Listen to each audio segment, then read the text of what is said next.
Hello everyone, আমি স্বাগতা। আশা করি আপনারা সবাই খুব ভালো আছেন। আমিও খুব ভালো আছি। আজকের ভিডিওটা একটু ইন্টারেস্টিং হতে চলেছে, আমার সাথে থাকুন, তাহলেই বুঝতে পারবেন। তাহলে চলুন যাওয়া যাক আমার সাথে আজকে। প্রথমেই সকলকে শুভ রথযাত্রার অনেক শুভেচ্ছা ও শুভকামনা জানাই। ফাইনালি চলে এসেছি বাগবাজারের রথের মেলায়। আশা করি আপনারা জায়গাটা চিনতে পাচ্ছেন, কিন্তু যারা জানেন না বা চেনেন না তাদের জন্য বলে রাখি, প্রতি বছর যেখানে দুর্গা উৎসবটা হয় সার্বজনীন মাঠে, সেখানেই কিন্তু রথের মেলাটা বসেছে। প্রথমেই ঢুকে দেখলাম গরম গরম জিলাপি ও মালপোয়া ভাজা হচ্ছে।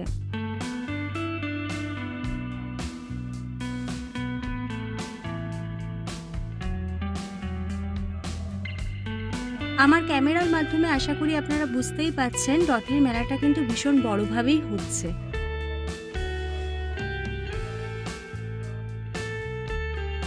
জানেন, এই রথের মেলাটা কিন্তু বেশি দিন হয়নি। এই বছর নিয়ে 2 বছরে পা দিল এই রথের মেলা।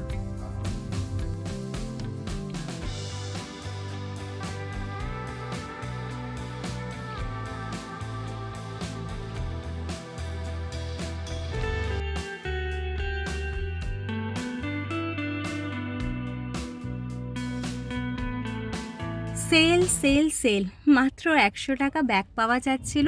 একটু দেখে নিলে কিন্তু ব্যাগগুলো মন্দ ছিল না। এর পাশেই বাচ্চাদের খেলনার সমস্ত হরেক রকমের কালারফুল জিনিস। ছোটবেলাটা পেরিয়ে এসেছি বটে, কিন্তু দেখতে কিন্তু ভীষণ ভালো লাগে, তাই দাঁড়িয়ে একটু দেখছিলাম।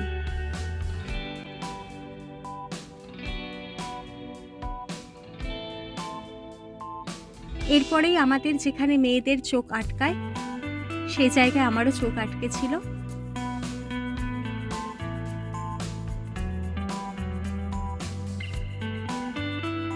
আমার মতো নাগরদোলা দেখতে কাদের ভাল লাগে আর চড়তে কাদের ভয় লাগে, এটা কিন্তু অবশ্যই কমেন্ট বক্সে জানাবেন আমাকে। আমার ভীষণ ভয় লাগে, তাই জন্য আমি উঠিনি।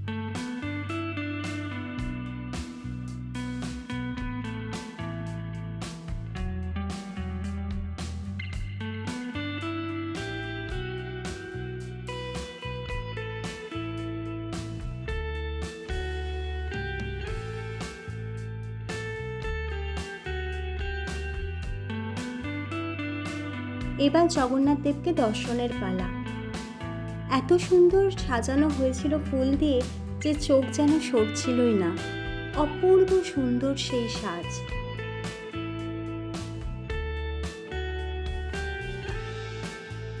প্রসাদ হিসাবে ছিল পায়েস আর একটা করে গোলাপ ফুল।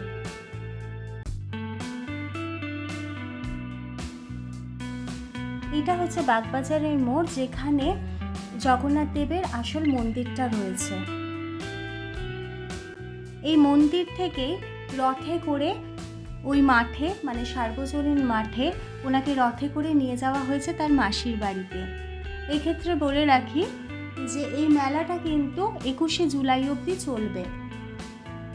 বিকেল 4টে থেকে রাত 10টা অবধি মেলা খোলা আছে। তো আপনারা এখনও যারা আসেননি তারা অবশ্যই আসুন, এসে ঘুরে যান এই বাগবাজারের রথের মেলায়।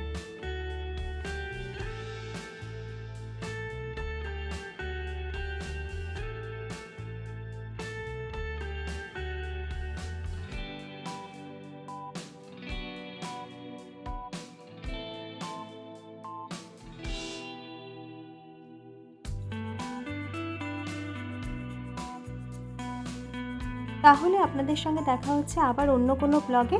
ততক্ষণ অবধি সবাই খুব ভালো থাকুন, সুস্থ থাকুন। আর হ্যাঁ, আমার ভিডিওটা যদি ভালো লেগে থাকে তাহলে একটা লাইক, শেয়ার আর সাবস্ক্রাইব করতে কিন্তু ভুলবেন না।